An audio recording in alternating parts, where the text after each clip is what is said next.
Está no ar mais uma edição do Ceará em Pauta da nossa Sertão TV. E no programa de hoje, recebemos o empresário, economista, advogado e deputado federal André Figueiredo, do PDT cearense. André é um parlamentar com longa experiência no parlamento.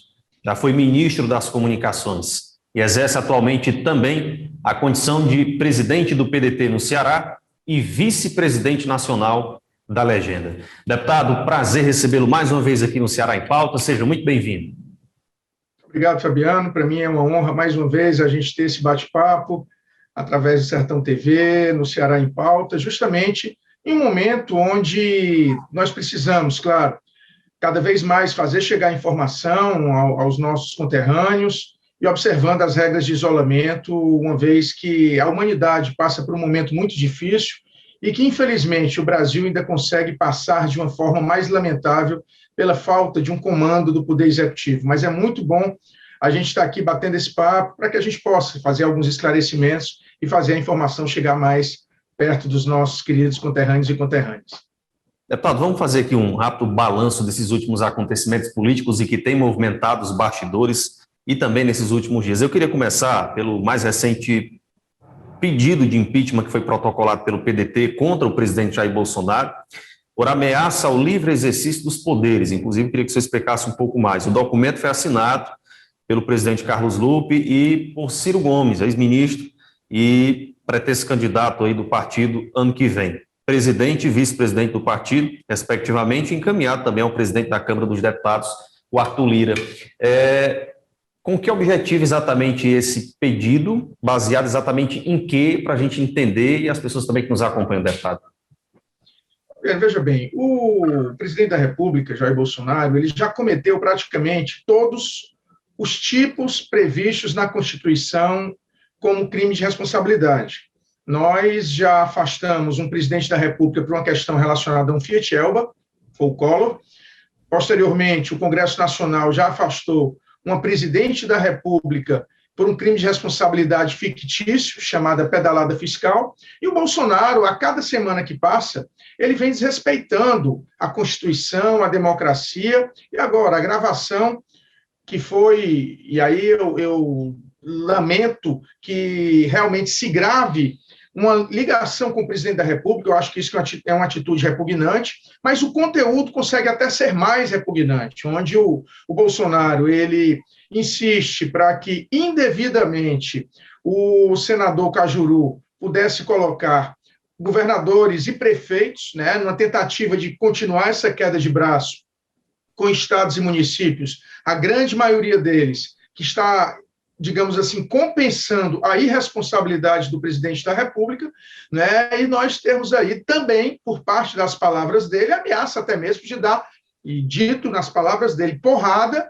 em um senador, que no caso era o senador Randolph, né? E da mesma forma também querendo fazer alusões de que o Senado deveria entrar com processo de impeachment contra o ministro do Supremo Tribunal Federal, ou seja, ele agrediu o Poder Legislativo e agrediu o Poder Judiciário. Isso que deu mais um motivo para que o PDT entrasse, pasmem quem está nos ouvindo, está nos assistindo, o 108º pedido de impeachment protocolado contra Jair Bolsonaro na Câmara dos Deputados. É verdadeiramente um absurdo. A gente não pode, claro, deixar de nos revoltar contra tantas atrocidades que estão sendo cometidas pelo presidente da República, que já levaram ao óbito mais de 355 mil brasileiros e que, lamentavelmente, pela escalada, nós muito provavelmente vamos ultrapassar os 500 mil brasileiros e brasileiras que estão perdendo a vida pela irresponsabilidade, pela omissão de não ter comprado vacina no momento adequado, de não ter trazido para si a centralização desse poder e, consequentemente, incentivar o lockdown, assim como vários países da Europa fizeram, como o Biden agora faz nos Estados Unidos. Então, o que a gente tem é que lamentar, mas nunca deixar de se revoltar e fazer tudo que está ao nosso alcance, mesmo que, enquanto parlamentares da oposição, nós somos 131, somos muito poucos perante os 513, mas acreditamos que o povo brasileiro, aos poucos, pode se acordar, e a gente vê que a popularidade do Bolsonaro cai a cada pesquisa que é feita, e nós temos muita expectativa de que o Brasil, em breve, dará a resposta que Bolsonaro tanto merece. Deputado, o senhor cita aí já essas dezenas de pedidos já protocolados. E o que é que falta, de fato, para algum deles caminhar? É o fato da presidência da Câmara estar alinhada à presidência da República? A que o senhor atribui esse não caminhar de tantos pedidos? Veja bem, Fabiano, o presidente atual, ele foi apoiado pelo Bolsonaro, mas o Rodrigo Maia, né, que o antecedeu, tinha já em suas mãos 80 pedidos de impeachment e não abriu a comissão, não instalou a comissão para apreciar. Isso é uma postura que se justificaria se não existissem fatos muito claros que justificassem a instalação dessa comissão. O Eduardo Cunha, ao fazer isso contra a Dilma, foi uma clara perseguição política. Mas em relação ao Bolsonaro, os fatos são claros. Ele está levando o Brasil a uma situação de completo desespero, seja no enfrentamento da pandemia, seja na grave crise econômica, Fabiano. O que nós estamos vendo é que hoje, lamentavelmente, a população brasileira voltou a passar fome. 6 em cada 10 famílias não têm segurança alimentar para chegar ao fim do dia e precisam ficar apelando por cestas básicas para quem pode, né? Porque realmente a situação é de desespero no Brasil. Volto a insistir, por conta de um presidente que não tem nenhuma responsabilidade com o cargo, e isso está levando à morte centenas de milhares de brasileiros por causa da pandemia e ao desespero milhões de brasileiros porque não têm o que comer.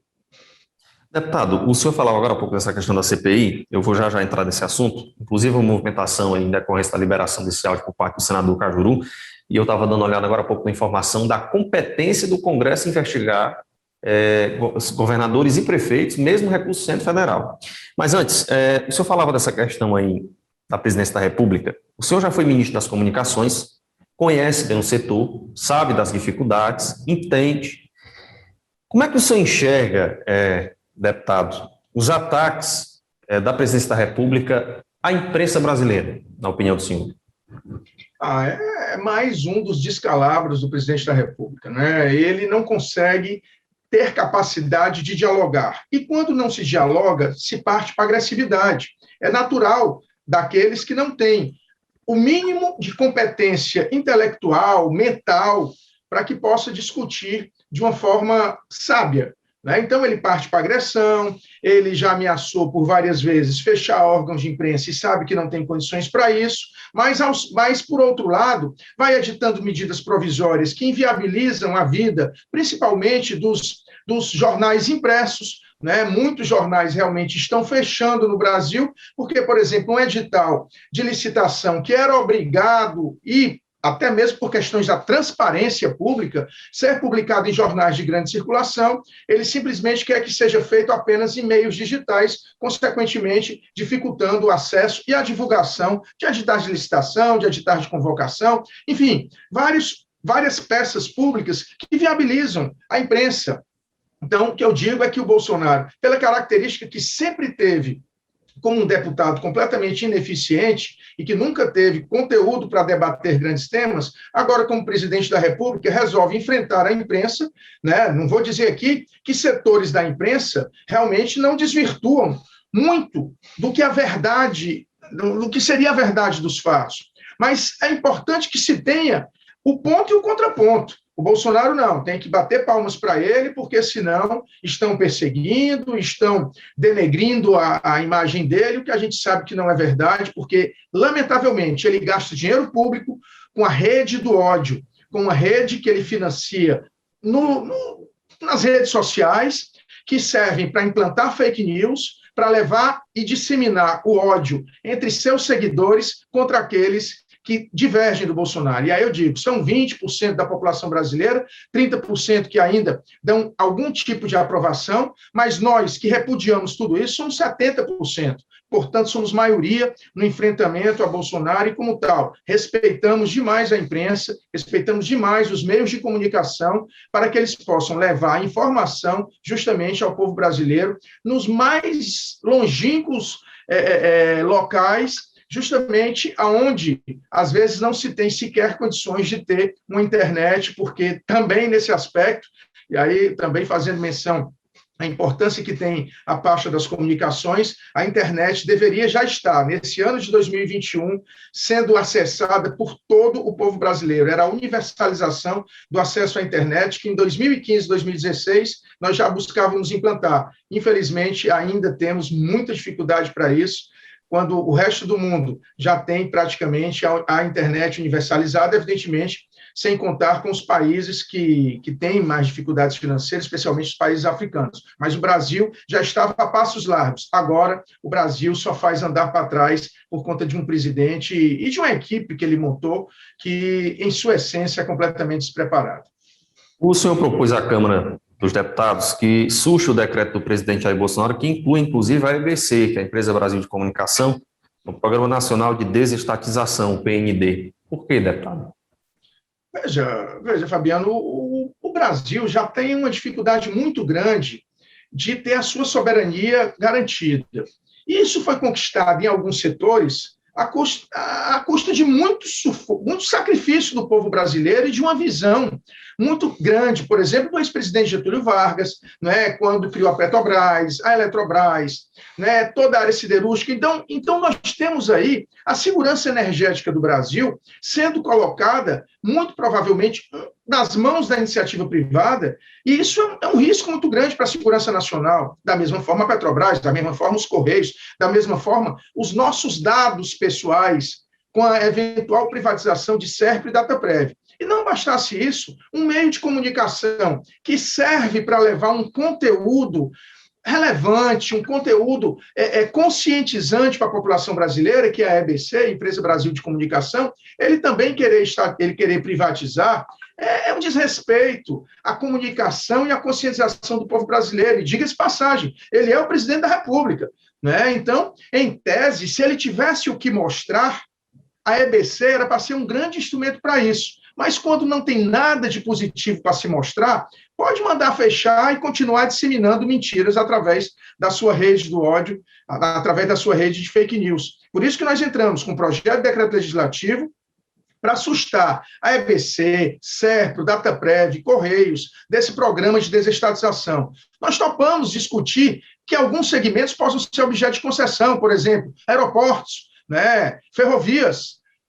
Esses são segmentos que podem sim discutir, nós não vamos frear, mas tem segmentos, tem setores que hoje são imprescindíveis para o Brasil não ficar dependente do sistema financeiro, que na sua grande maioria é quem vai passar por quem vai tentar arrematar esses lotes de privatização e que vão levar o Brasil cada vez mais a uma situação de dependência e de concentração de renda nas mãos de uns poucos.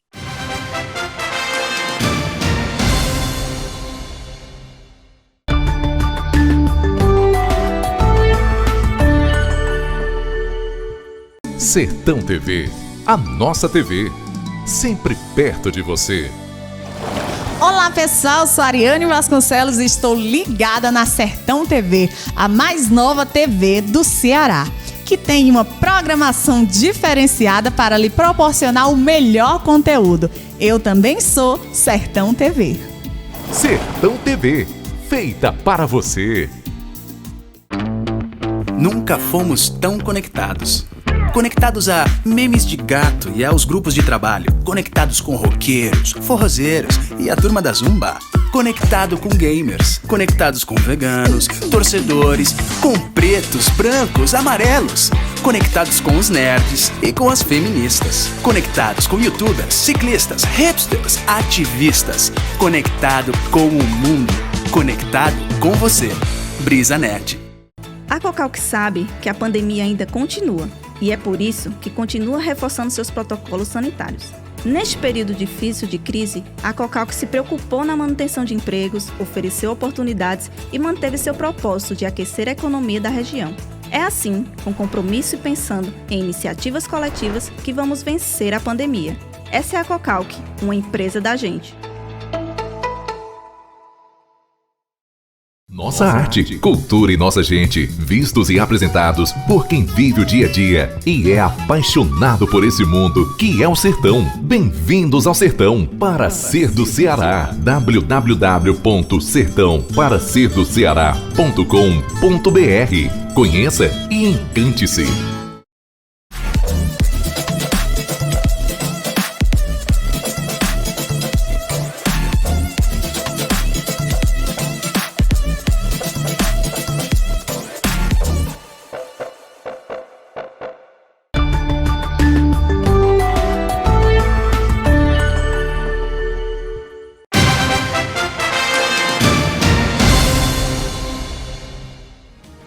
Para você que nos acompanha, daqui a pouco a gente vai tratar de 2022, eleições, política, também a nível de Estado. Mas, deputado, vamos continuar falando desse assunto que é muito pertinente. Inclusive agora, debate no Congresso Nacional, CPI da Covid. Inclusive eu estava dando uma olhada também agora há pouco e vi que a crise envolvendo a criação da CPI no Senado trouxe de volta, inclusive, para o centro da política a bancada do MDB, que articula para obter posições chaves na futura comissão, principalmente a relatoria, aumentando aí seu poder e a pressão sobre o governo do presidente Jair Bolsonaro sem partido.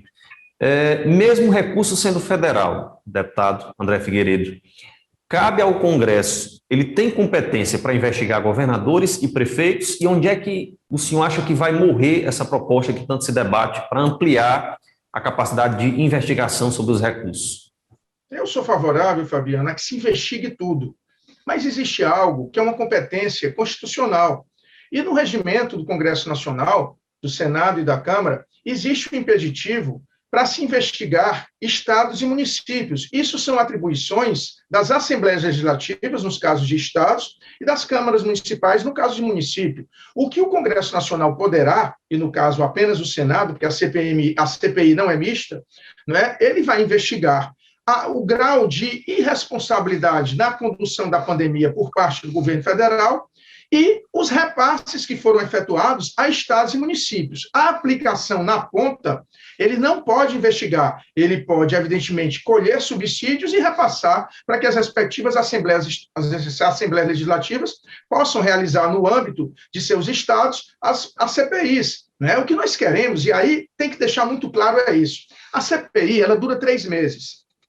Se nós fôssemos investigar 27 estados, 27 unidades, 26 estados, mais o Distrito Federal, 5.570 municípios, o que é que vai acontecer? Simplesmente não se investiga o governo federal. O que o Bolsonaro e seus seguidores querem é fazer uma CPI que seja tão abrangente que acabe não tendo nenhum resultado positivo. Nós queremos, e aí insisto, a CPI ela não é para penalizar ninguém, é para apurar. Agora, se realmente houver crime por parte do governo federal, essas pessoas muito provavelmente serão indiciadas através dos processos que a CPI encaminhará para o Poder Judiciário. Mas ela é um momento, e aí eu digo, o governo federal, através do presidente da República, sempre se disse tão probo, tão honesto, o que é que ele está temendo? Por que ele teme que se investigue esses últimos 12 meses de pandemônio que a saúde pública no Brasil vive? Então, vamos investigar, vamos apurar. Se não der nada, é muito positivo para o presidente da República, Fabiano. Se, por exemplo, a CPI não chegar a nenhum resultado conclusivo de que houve crime, de que houve desvios de conduta, isso vai ser positivo demais para o presidente. Então, se ele não deve, ele não tem que temer. Por isso que eu considero que é importante isso. Mas no caso de constatar, para o pessoal entender, as pessoas também que estão nos assistindo, o que é que pode resultar a CPI? Pode resultar na cassação de um mandato, por exemplo? Ela pode, evidentemente, fazer com que o presidente da Câmara não tenha outra alternativa que não seja instalar a comissão do impeachment, que o Poder Judiciário tome medidas também muito duras para que nós possamos realmente ter... E aí eu digo para você, o que nos interessa não é apenas afastar o presidente da República. Isso também é importante, porque ele já demonstrou claramente que não tem condições de governar o país. Mas nós queremos coibir todo tipo de desmando que está acontecendo na gestão da saúde no Brasil. Nós estamos no 4º ministro da Saúde.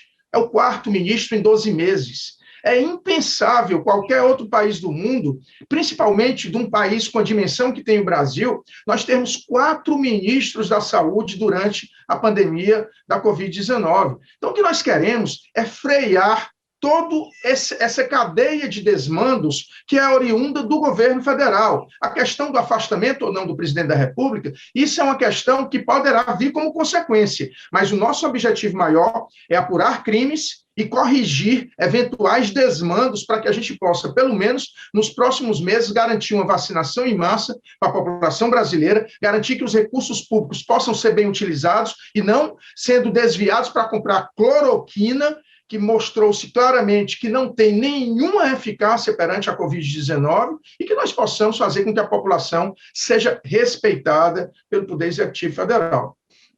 Deputado, com relação a essa questão de pandemia, a Câmara dos Deputados aprovou, inclusive no último dia 6, um projeto de lei que afrouxa as condições para a iniciativa privada comprar vacinas contra o novo coronavírus.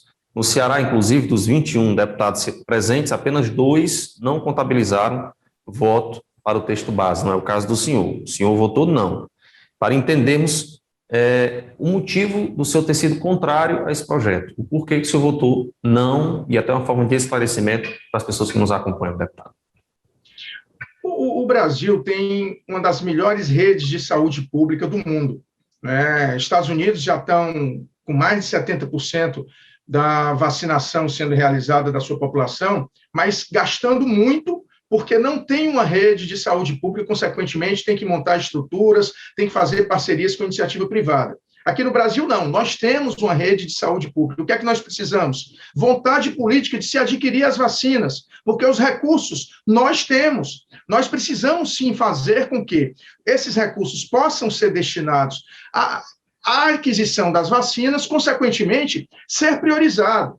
Depois que, digamos, ter a universalização da vacina nas mãos de quem precisa, ninguém é contra que a iniciativa privada venha a comprar as suas respectivas vacinas. Mas é lógico, se nós temos aí um quantitativo de vacinas sendo reservado para o poder, para a iniciativa privada, ela vai ter muito mais lucratividade, consequentemente, os laboratórios que têm uma ânsia de lucrar também vão priorizar, destinar parte das vacinas que iriam para o setor público para a iniciativa privada. É por isso que nós somos contrários, né? Mas nós queremos universalização da vacina pública, Fabiano. Isso é que a gente quer deixar muito claro. Não somos contra a iniciativa privada comprar, mas somos contra que agora já se desvirtue o caminho e que acabe quem é pobre não tendo mais esse direito de adquirir.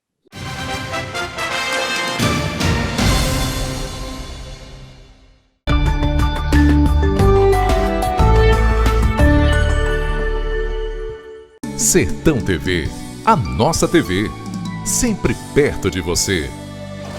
Olá amigos, eu sou Sergênio Cruz e estou aqui no canal 180 da BrisaNet, a TV que está com uma programação diferenciada e imperdível. Se ligue você também na Sertão TV. Sertão TV, feita para você. Às vezes, a melhor escolha da noite é decidir ficar em casa quebrando recordes com os amigos. Ou, quem sabe, realizar uma chamada para falar, ouvir e rir de forma ilimitada. Você pode ligar a TV e dar de cara com o melhor jogo da temporada. Ou resolver vestir a sua melhor roupa para ir em busca do que te faz feliz. Seja qual for a sua decisão, conte com a gente. BrisaNet, levando o mundo até você. No Supermercado JV, toda segunda, terça e quarta, é dia de economizar com o Festival de Frutas e Verduras. Você enche o carrinho, mais ofertas, mais economia. Frutas e verduras selecionadas e fresquinhas. Supermercado JV, uma economia para você. Rádio Campo Maior. Informação. Música. E participação popular. Reunidos com o padrão 840. A sua AM preferida. Não dá pra mudar.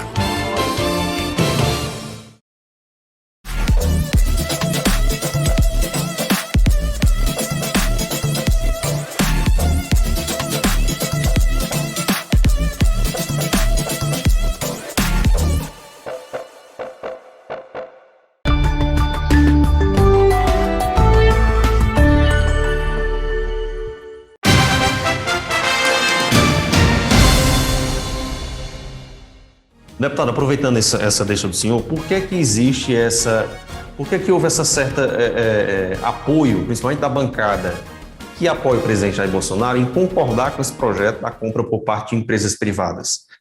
Qual é o entendimento do governo federal em relação a esse assunto e que vocês, enquanto oposição, rebatem, deputado? Veja bem, eu não vou nem dizer apenas que seja do governo federal, isso é um interesse total da iniciativa privada mesmo, tanto de quem quer lucrar às custas da pandemia, quanto dos laboratórios que querem vender com uma lucratividade maior, né? Então, eu não quero aqui dizer que quem está à frente do governo incentivou esse projeto, mas o que eu quero dizer é que, coincidentemente, todos os governistas votaram favoravelmente ao projeto. Então, isso tem que perguntar a eles, o que é que justifica, porque eles vão dizer, não, Não vai faltar vacina. Ora, está faltando vacina. Como é que vamos explicar, Fabiano, que uma pessoa que vai, em tese, poder pagar R$600 por uma dose de vacina, ela vai ser priorizada em relação àquela pessoa que está passando fome, que não tem dinheiro sequer para se alimentar? Quer dizer que vamos continuar condenando as pessoas mais humildes à morte? Não. A saúde pública no Brasil, ela é estruturada, portanto,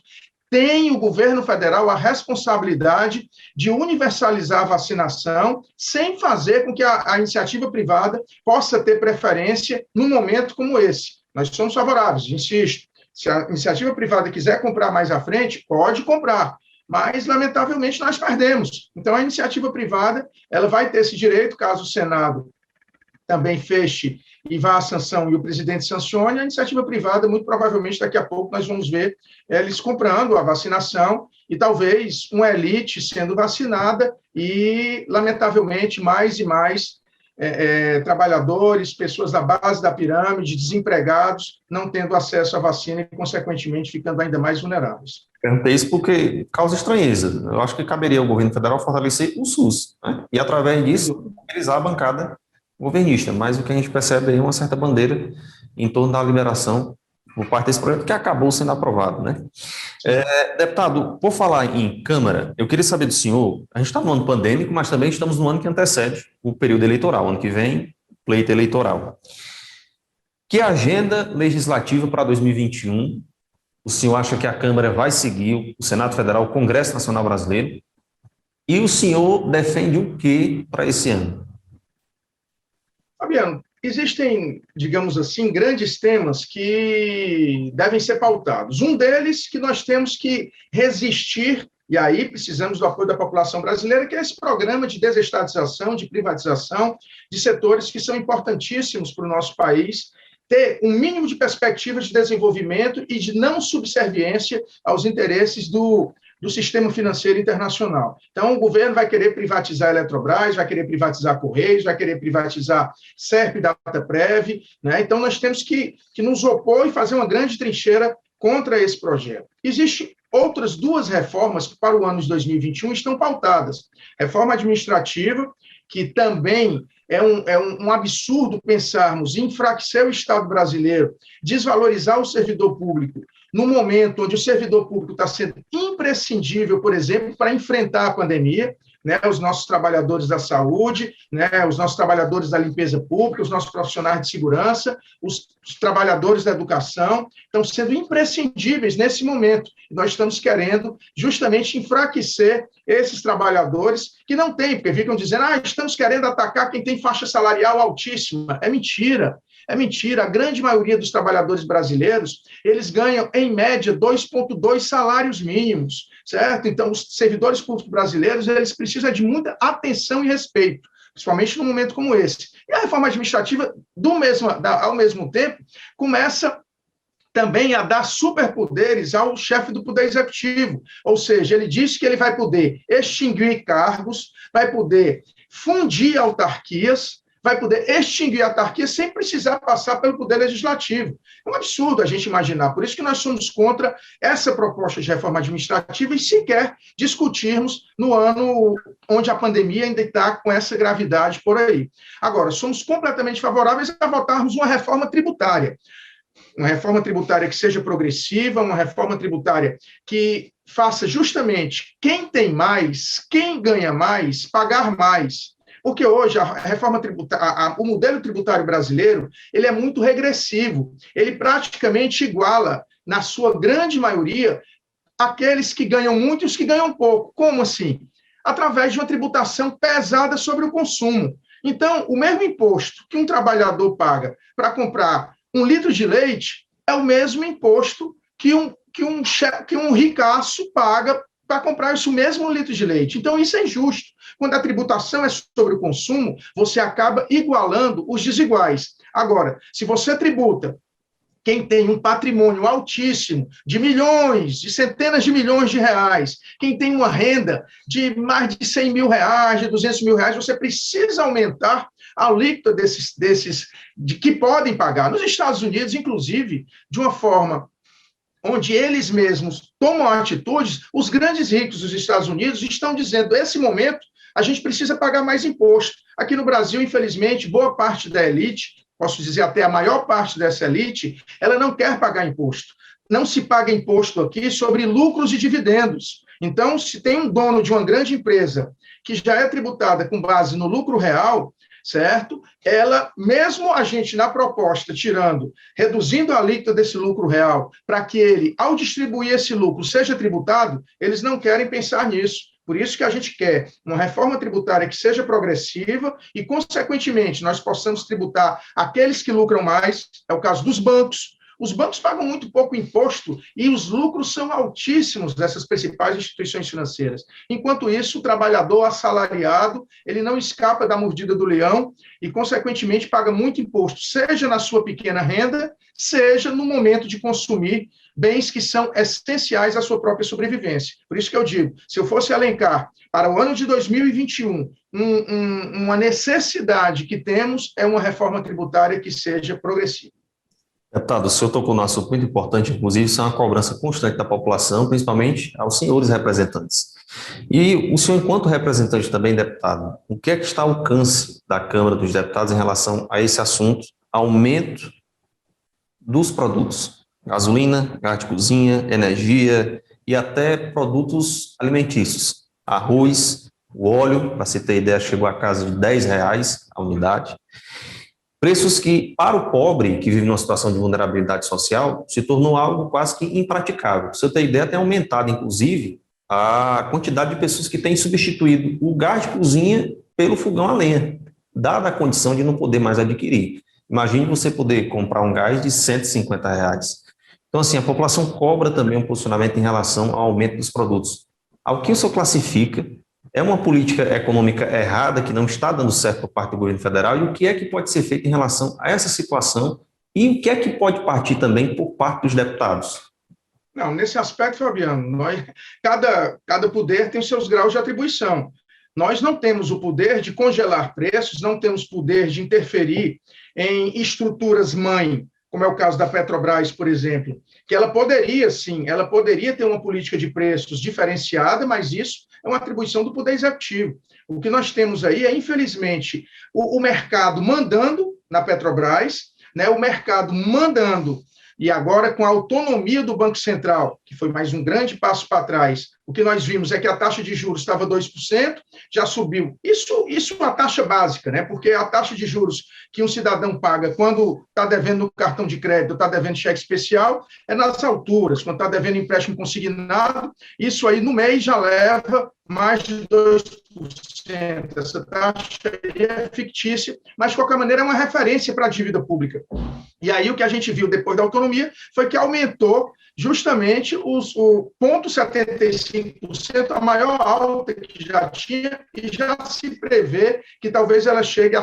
O que nós vemos é que quando um governo ele tende para o liberalismo exacerbado, os preços ficam sem controle. As taxas de juros sobem, quando a taxa de juros sobe, os preços também sobem. Como você bem falou, o gás de cozinha esse ano já subiu 22,7%, e agora, no mês de maio, já está previsto um aumento do gás de 39%, que se não é no botijão, é no gás encanado que algumas famílias têm em casa e no gás das indústrias. E esses 39% vão representar o quê? Aumento do preço dos produtos. Né? A gasolina aumentou 46% de 1º de janeiro para cá. E a gente via que o Bolsonaro, em 2018, quando era candidato, dizia é um absurdo a gasolina nesse patamar.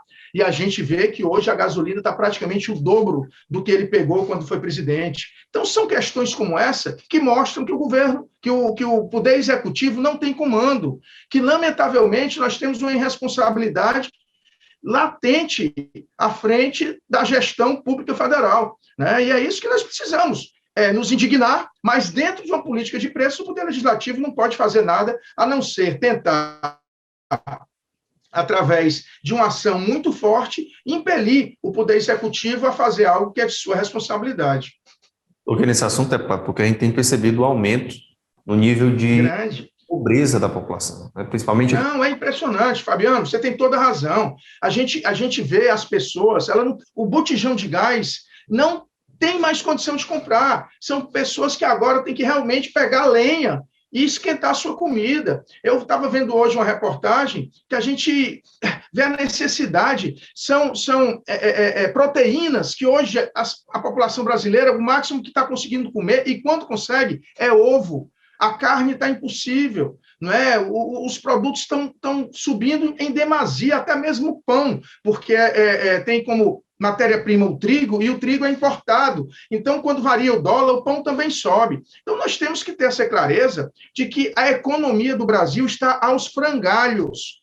A economia do Brasil não tem um ministro que fala muito, mas que não conhece absolutamente nada. Por quê? Porque ele é oriundo do sistema financeiro e, consequentemente, o que ele tem que se preocupar é dar satisfação àqueles que o mantêm no poder, né, que o mantém na equipe econômica, à frente da equipe econômica. Já conseguiu, com a autonomia do Banco Central, dar uma boa resposta, né? Agora, o Banco Central, ele foi nomeado, o presidente que é nomeado no primeiro biênio de um presidente da República, o presidente do Banco Central, ele entra mais 2 biênios. Consequentemente, o Banco Central, que é importantíssimo dentro de um controle de política monetária, né, nós acabamos vendo aí ele sendo passado para as mãos da iniciativa privada, né? Porque o mercado financeiro é quem vai mandar em toda a taxa de juros. Então, o que eu digo, a economia é muito complexa, mas a gente tem uma clareza. O povo, como você bem disse, está passando fome. Nós não temos aí, e aí entra aquela questão do auxílio emergencial. O Congresso, naquele momento, em 2020, conseguiu trazer para si a responsabilidade de colocar um auxílio emergencial de R$600, quando o governo só queria 200. Agora, nós da oposição não tivemos força para manter os 600. O que é que aconteceu? O governo conseguiu aprovar R$150. 150 não dá para fazer uma família se sustentar, com certeza. R$600 ainda deu uma aliviada boa, deu uma aliviada até mesmo na economia, né? Mas R$150 é uma vergonha, e é isso que o governo Bolsonaro quer, fazer com que o povo brasileiro passe cada vez mais dificuldades. O que está dentro do nosso alcance é justamente tentarmos fazer com que estados e municípios possam ter mais recursos e, consequentemente, compensar a queda de arrecadação, buscarmos fazer com que os empregos sejam preservados através de modelos de suspensão de contrato de trabalho, com recursos do Fundo de Amparo ao Trabalhador, em vez de ser usado para seguro-desemprego, ser usado para suspender o contrato. Então, o trabalhador não precisa trabalhar e recebe aquele dinheiro. Em contrapartida, ele tem estabilidade naquela empresa, não apenas durante a suspensão, mas pelo período proporcional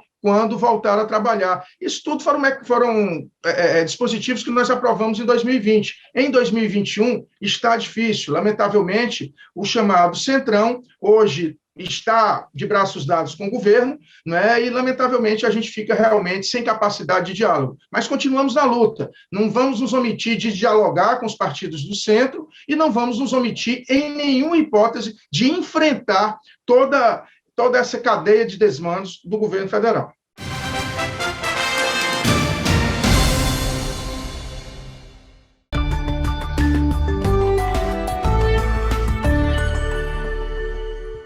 Sertão TV, a nossa TV, sempre perto de você. Oi, eu sou a Milene Dott e eu estou na Sertão TV. Leve a mais nova TV para sua casa e desfrute de um conteúdo que é feito para você. Sertão TV, feita para você. Com o Brisa Play você garante a sua diversão. Tem acesso a milhares de conteúdos para agradar toda a sua família direto no seu celular. Assista onde e quando quiser, sem acréscimo na mensalidade. Baixe agora o app e aproveite. Brisa Play é BrisaNet, levando o mundo até você. A necessidade de ressignificar momentos se tornou ainda mais necessária agora. Dar novo significado à vida é fazer boas escolhas, principalmente com relação à sua saúde. Saiba mais sobre as vantagens do Plano Equilibre da Unimed Ceará no nosso site unimedceara.com.br ou através do 0800 275 7777. Esta é a Canudos FM 106,7, emissora pertencente à Fundação Canudos, integrante do Sistema Maior de Comunicação. Canudos FM, a que fica. Olá, eu sou o professor Marcos Vinícius, coordenador do curso de Direito da Unopar, e hoje nós temos um recado super especial para você que sempre sonhou em cursar Direito. A Unopar está com oferta exclusiva para os 10 primeiros que entrarem em contato conosco pelo QR Code ou pelo contato que está aparecendo. Além disso, você poderá acumular descontos com bolsa de pontualidade e ainda temos convênios com diversas instituições públicas e privadas. Portanto, venha fazer parte dessa história, venha ter sucesso conosco, venha cursar Direito na Unopar.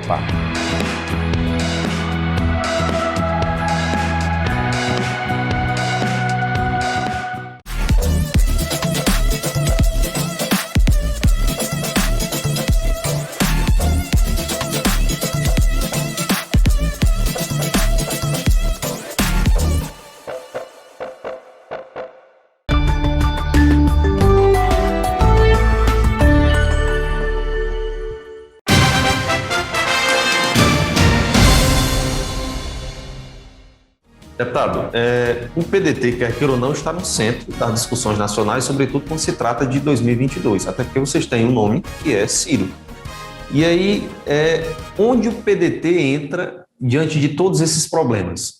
Como é que vocês pretendem rebater tudo isso? E, de fato, como é que está caminhando a estruturação aí dessa possível futura candidatura do Ciro, deputado, em 2022?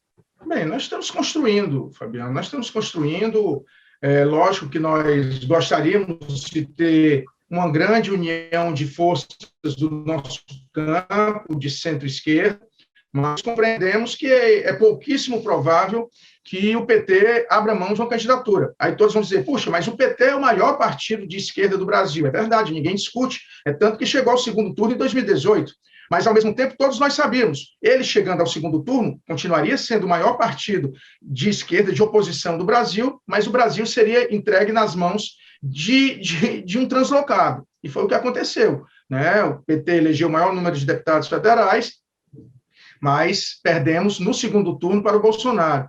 A Cristina Kirchner, na Argentina, ela era a mais forte da oposição ao então presidente, o Macri, e resolveu abrir mão para o Alberto Fernandes. Por quê? Porque ela perderia no segundo turno, o Alberto Fernandes ganharia no segundo turno. Né? Então, isso é uma demonstração de grandeza, é pensar mais no país do que no seu próprio partido ou no seu próprio umbigo. Né? Então, o que nós vamos fazer enquanto PDT é, através da candidatura do Ciro, buscarmos forças do nosso campo, temos um diálogo muito avançado com a rede, um diálogo muito positivo com o Partido Verde, um diálogo muito positivo com o PSB. Queremos discutir com todos do nosso campo, mas também queremos discutir com forças de centro, né? Discutimos com o DEM, né? Discutimos com o PSDB mesmo, para que nós possamos fazer essa grande concertação de construir um projeto nacional de desenvolvimento. É preciso que nos próximos 4 anos, pós-eleições de 2022, nós saibamos que não temos mais tempo a perder. Precisamos recuperar esses anos de descalabro, seja no governo da ex-presidente Dilma, que errou muito, principalmente no seu segundo governo, seja no governo do Temer e principalmente nesse governo do Bolsonaro, que lamentavelmente está levando o Brasil para o fundo do poço. Então, esse projeto nacional de desenvolvimento é nossa prioridade e nós estamos buscando, em um diálogo bilateral, em um diálogo multilateral, a capacidade de construir essa frente ampla em prol do Brasil. Você acredita que essa aliança por uma candidatura única ali, reunindo centro e centro-esquerda, seja realmente possível, na opinião do senhor? Por exemplo, com o PSDB, com o DEM, porque eu estou vendo aqui que os 3 partidos, incluindo o PDT, estão no mesmo campo político em 8 das 27 unidades da federação. Vocês acabam se esbarrando com algumas alianças regionais. Você acha que isso pode atrapalhar também, deputado? Não vejo. Eu acho que dá para a gente construir, sim. Dá para a gente construir. O diálogo tem sido feito, né? Como eu digo, hoje mesmo nós estávamos reunidos todos os partidos de oposição, com mais o Cidadania, né? Que tinha o Roberto Freire, com mais o Partido Verde, e a prioridade nossa é essa, é termos um diálogo com os partidos que compõem o nosso campo, mas necessariamente buscando o centro, né? Porque sabemos que, nesse momento de defesa da democracia, o diálogo entre essas forças, ele tem que ser permanente. A questão eleitoral vai ficar para 2022. né? Mas dentro de uma perspectiva de momento, nós precisamos dialogar com todas as forças que defendem a democracia, porque não está afastado o risco. Bolsonaro vive querendo armar a população. Para que um cidadão precisa ter 60 armas no seu nome? Me desculpe, isso tem que ser um atirador mais que profissional, né? É brincadeira o que ele está querendo. E ele vive ameaçando, dizer, preparem-se, porque estão querendo me tirar do poder. Meu Deus do céu, ele está querendo literalmente puxar para o ringue, talvez, da afronta à democracia, toda a sua legião do ódio que está aí. Então, o que eu digo é, precisamos, nesse momento, juntar todas as forças que defendem a democracia para, em 2022, ver qual a construção que podemos fazer. Acho pouco provável que essa construção, visando um projeto eleitoral único, ela se mantenha. Gostaria muito, mas acho pouco provável, porque o PT... E eu coloco o PT porque é o maior partido de oposição, e ele se coloca num polo da disputa pela legitimidade que tem o ex-presidente Lula, e tem meu respeito, não é? Mas só que o que a gente vê é que Lula num canto, Bolsonaro no outro, existe 50% da população brasileira que não quer nenhum nem outro. Então a gente precisa construir um projeto para esse meio de campo onde a população se veja representada. Por isso que eu digo, não precisa ser um extremo do lado de cá, nem um extremo do lado de lá. A gente pode construir uma candidatura de centro, mas que seja pautada nesse projeto nacional de desenvolvimento para o nosso país. Deputado, numa escala de 0 a 10, para ser bem sincero, como é que você enxerga futuramente essa relação PDT-PT, Ciro, Lula como presidenciável, na opinião do senhor? Você diz futuramente pré-eleição? Eu falo em termos também de parceria visando candidatura. Por exemplo, se Lula manter a candidatura, Ciro continua mesmo assim na parada? Como é que o senhor analisa esse comportamento? Com certeza o Ciro é nosso candidato. Lula, em mantendo a candidatura, que acho que manterá, certo, nós estaremos juntos no segundo turno. Né? Estaremos juntos no segundo turno. Eu tenho uma expectativa muito positiva de que conseguiremos construir uma candidatura de centro-esquerda, que tenha o Ciro à frente, mas não se furtando a dialogar com outras forças, para que nós possamos apresentar um projeto diferenciado. O Brasil cansou do modelo que o presidente Lula representa, e o Brasil não aguenta mais ver os desmandos de Bolsonaro. Isso é verdadeiramente revoltante. Nós termos um presidente da República que vai entrar para a história, Fabiano, pode ter certeza disso, vai entrar para a história e que ele vai ser certamente responsabilizado nas cortes internacionais, porque o que ele está fazendo não existe precedentes no nosso país, e são poucos os precedentes, sem contar os grandes genocidas mundiais, mas aqueles que não, em uma não situação de guerra, em não uma situação de genocídio armado, o Bolsonaro, ele já desponta como um dos maiores. Sucessão, governo do Estado. Como é que o senhor está analisando esse cenário? Como é que o PDT vai se posicionar ano que vem? Afinal de contas, está batendo a porta, e o que é que vocês estão imaginando? Já completaria a pergunta com o seguinte: é possível realmente que o governador Camilo Santana dispute uma vaga no Senado e o PDT assuma a disputa para o governo do Estado, deputado? Bem, eu sou presidente estadual do PDT e, evidentemente, tenho que trabalhar na perspectiva de, primeiro, manter esse projeto que vem dando certo desde o ex-governador e hoje senador Cid Gomes. Né? Foram 8 anos de Cid, serão 8 anos quase de Camilo, caso ele saia antes, e de um modelo que vem dando certo, onde o Ceará é um exemplo de gestão fiscal, um exemplo de Estado, onde mesmo sendo pobre ainda de arrecadação, comparativamente com São Paulo, Rio ou os estados do Sul, né, nós conseguimos fazer o dever de casa em termos de gestão fiscal, investindo em escolas, investindo em rede de saúde pública, em estradas, né? Então, o Ceará é um exemplo hoje para o restante do país, e a gente que está no Congresso Nacional discutindo com colegas de outros estados, a gente sempre fica muito honrado ao ver isso. Então, primeiro, a prioridade é manter esse projeto que é vitorioso. A partir daí, qual seria o caminho? Camilo é um possível candidato a senador? Eu creio que sim. O Camilo, ele merece, ele tem uma competência que pode levá-lo a ser senador, mesmo a gente tendo a compreensão de que hoje também temos outro grande senador, que é o Tasso. Né? Então, não saberemos ainda como será esse cenário para 2022, porque só será uma vaga para o Senado. Isso. Mas o Camilo é um grande pré-candidato a senador, caso assim ele seja, certamente terá o apoio do PDT. E nós, claro, também reivindicamos, por sermos o maior partido do estado do Ceará, a condição de governarmos o estado, né, de indicarmos o candidato a governador. Temos bons nomes, né, temos hoje uma estrutura de 65 prefeitos municipais, nós temos hoje 14 deputados estaduais, nós temos 6 deputados federais, um senador da República, a vice-governadora, enfim. Hoje o PDT ele tem no estado do Ceará a sua grande referência. E nós queremos construir, a partir do estado do Ceará, esse amplo leque de alianças que possibilite a vitória de um modelo que vem dando certo. O nome de Isolda Sela procede, deputado André? A Isolda, ela é a vice-governadora. Se o governador Camilo sair, ela assume o governo do estado em abril do ano que vem. Né? Então, ela tem o direito, claro, de pleitear, por que não? Né? Uma pessoa que tem todas as referências, digamos assim, é um referencial na área educacional. A Isolda, sem dúvida nenhuma, ela será uma grande governadora, porque, de qualquer maneira, ela será governadora durante 9 meses no ano de 2022. Então, eu já posso afirmar, caso o Camilo saia candidato ao Senado, nós teremos uma grande governadora, no mínimo 9 meses. E, claro, a discussão de se ela continuará sendo candidata ou não é uma discussão que nós teremos no momento adequado. Eu tenho dito, no meu ponto de vista, é um ponto de vista individual. Eu coloco dentro do PDT, sem excluir ninguém, mais 3 grandes nomes. O ex-prefeito Roberto Cláudio, o deputado Mauro Filho e a vice-governadora Isolda. Para mim, são 3 grandes expoentes. Evidentemente, nessa relação entraria o senador Cid, mas o senador Cid já deixou claro que não pretende voltar ao governo, vai cumprir uma missão no Senado da República. E existem nomes, tanto na bancada federal, na bancada estadual, pessoas sem mandato que também poderão ser bons candidatos. Ainda não temos, de forma alguma, a definição de quem será.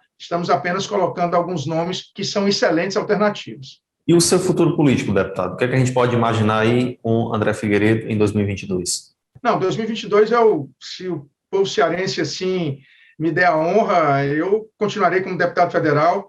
A missão, se Deus quiser, para ajudar o presidente Ciro a fazer uma grande gestão a partir da minha atuação no Poder Legislativo nesses anos que eu tenho a honra de ter obtido uma experiência e buscar a continuidade. Então, sou pré-candidato a deputado federal, não tenho nenhum outro plano para 2022, com certeza. Seu nome, inclusive, chegou a ser ventilado para o Senado, o senhor especula isso também ou não?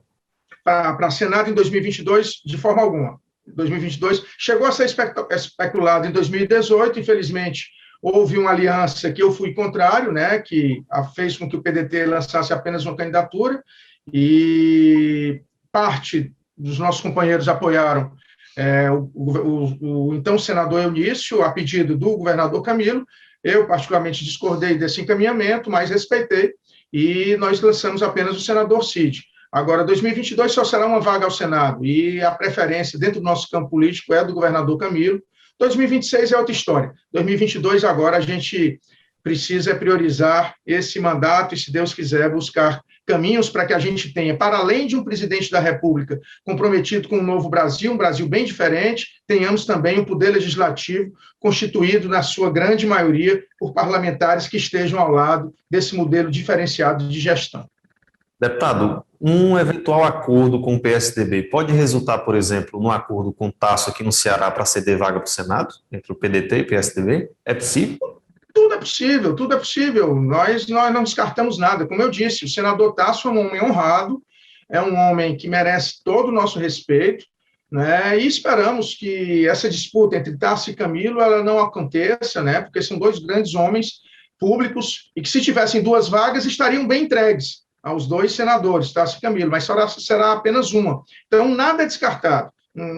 Nós temos capacidade de dialogar com todas as forças que defendem a democracia, forças que representam o atraso que está na presidência da República e que lhe dão sustentação. Aí nós temos muita dificuldade, né, porque a gente sabe que existem hoje expoentes, né, que surgiram, alguns surgiram em 2018, outros surgiram antes, mas que nunca ganharam eleição majoritária, né, principalmente aqui em Fortaleza, né? Então, o que nós queremos aqui é dizer, essas pessoas que defendem o atraso, nós não queremos, de forma alguma, composição, mas aquelas pessoas que defendem a democracia, aquelas pessoas que defendem um Brasil bem diferente do que está aí, essas pessoas serão muito bem-vindas no nosso arco de alianças. Para a gente encerrar, deputado, eu lhe faço a seguinte pergunta. A gente pode esperar do PDT ano que vem, o senhor falou agora há pouco aí que é importante também pessoas que não têm cargo possam entrar na disputa, mas a gente pode aguardar do PDT novos nomes a nível de estadual e federal? Como é que está essa articulação por parte do senhor? Com certeza, Fabiano, até porque nós precisamos de nominatas onde representem as regiões do Estado, representem setores da população que ainda não têm representatividade suficiente. Então, nós queremos formar nominatas de homens e mulheres, tanto para deputado estadual quanto para deputado federal, não apenas os atuais parlamentares, mas outros candidatos e candidatas que certamente serão grandes opções para a população cearense. Enquanto PDT, esse é um grande projeto que nós temos, não apenas para o Ceará, mas para o Brasil, né? Porque consideramos o poder legislativo o mais democrático de todos os poderes. Todos que estão no legislativo são eleitos pela população e passam de 4 em 4 anos, com exceção dos senadores que são de 8 em 8, né? Nós passamos por um teste de fogo, né? Onde a população diz, quero que continue, quero que saia. Né? Então, nós queremos fazer com que tenhamos uma grande nominata de candidatos e candidatas a federal e a estadual que realmente venham a fazer do poder legislativo esse poder amplamente democrático. Deputado, muito obrigado pela disponibilidade, por ter conversado aqui conosco e, como sempre, desejando sucesso aí no seu mandato. Muito obrigado, Fabiano. Um grande abraço a todos. Prazer a gente participar aí do Ceará em Pauta. Estamos sempre à disposição para num bate-papo mais prolongado ou mais rápido a gente ter essa aproximação com a população cearense, a população do Nordeste, aonde o Sertão TV chega, tá bom? Um grande abraço, tudo de bom. Obrigado, deputado. A você também que nos acompanhou, nosso muito obrigado pela audiência.